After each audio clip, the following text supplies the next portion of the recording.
What's up guys, welcome to Hypebeast Studios, Triple B here, and into this video I'm going to be all together with you guys. We are going to be connecting equipment and connecting the Patchbay. Yes, stick around. This is actually my first video. I'm kind of nervous. I want to do more of these, so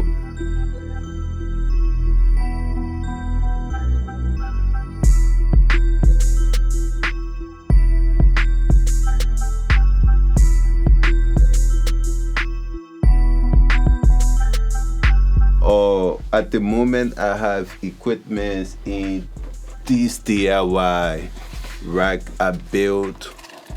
Very basic rack of boxes I built, and they were actually sitting at the top of the decks, but I took them down to put it back in the rack for now because I want to redo this studio decks. I want the rack to be sinking in, not how it was sitting before. You guys gonna see in future videos. I'm gonna do a studio tour very soon, but for now let's build this rack. For over a decade I've been making music and I've been in the box the entire time. It was just the middle of 2024 I got into analog equipment, and I'm getting more equipment because I'm trying to focus more on mixing and mastering and not just making beats. So right now, as you see this rack, let's just pull it closer. My interface here, we have the Audience Evo 16, and I'm connecting this to the Audience 22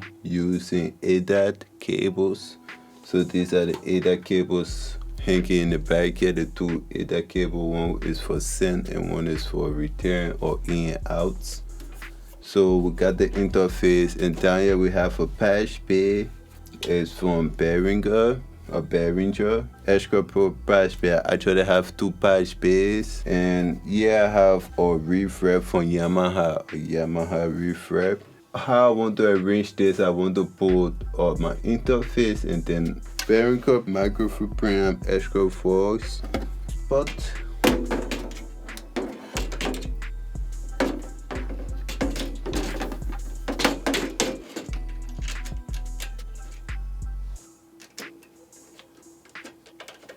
good. Let's fast.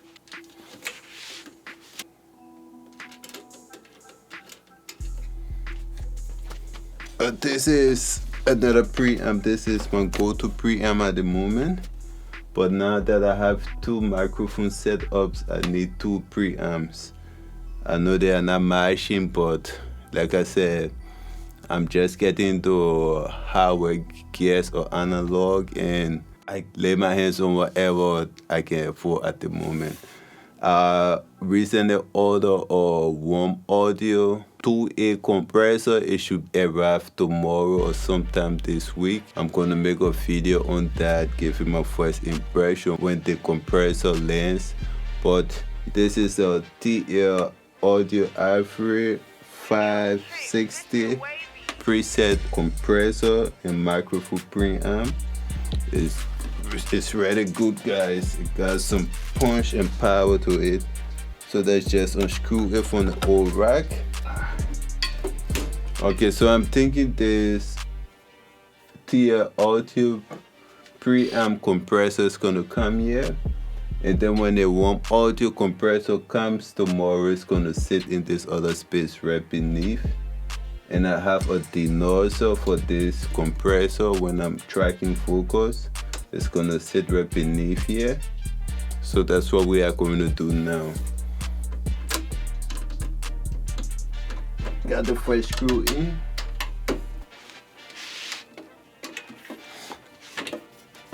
And we got the next screw in. When I got this compressor, I was very excited. In my opinion, this is my first professional compressor. Yeah, cause a lot of the other things I got are Behringer things, and I'm in Germany, so usually the prophet is not respected in his own home. So, whoa, this is heavier than. So this is the denoiser. It's a very powerful tool in my studio. The room is treated against like the echoes and things is flat or kind of how I love it, but it's not completely soundproof. Like you get sounds maybe from the PC because I'm using a Windows PC. You get equipment, fans, or chair shaking while recording.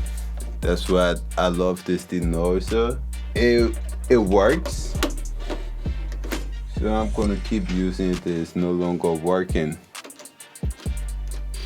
I should screw all of these in first, right guys? I know, but I guess this is part of the process. Okay, so we got a denoiser in. This is the space for the warm audio compressor that is gonna be delivered sometime this week. I'm hoping tomorrow because I got email today saying it's gonna be delivered tomorrow.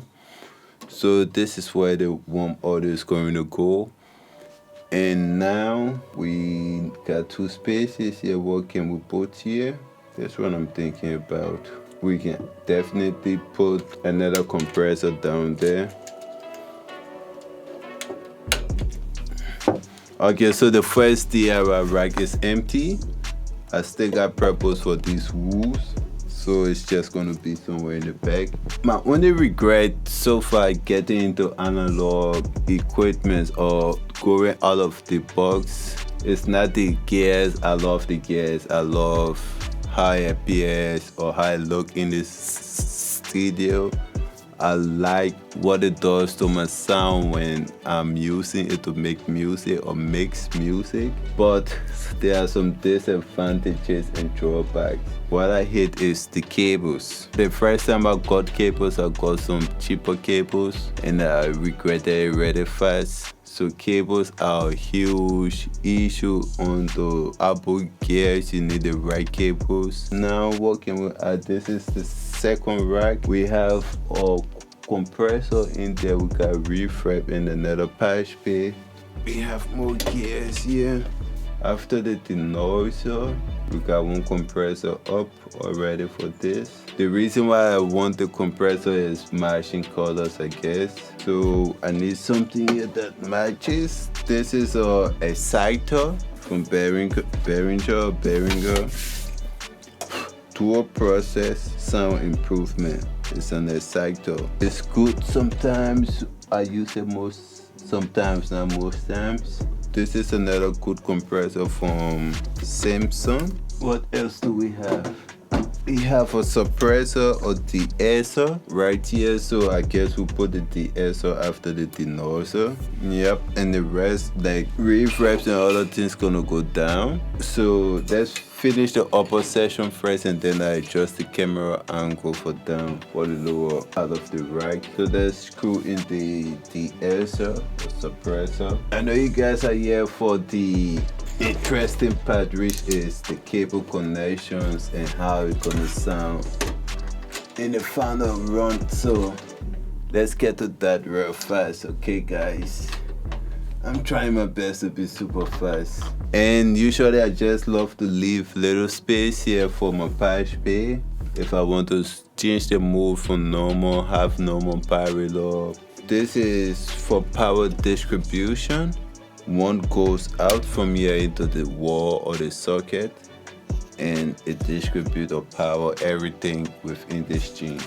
And this is the brand if you are wondering. I'm gonna leave links to all these gears I have in the description if I can find them online. If you're interested in something you see in the studio or in this build, links gonna be in the description of this video. Okay, so we're gonna put this Samson right beneath this Patchbay.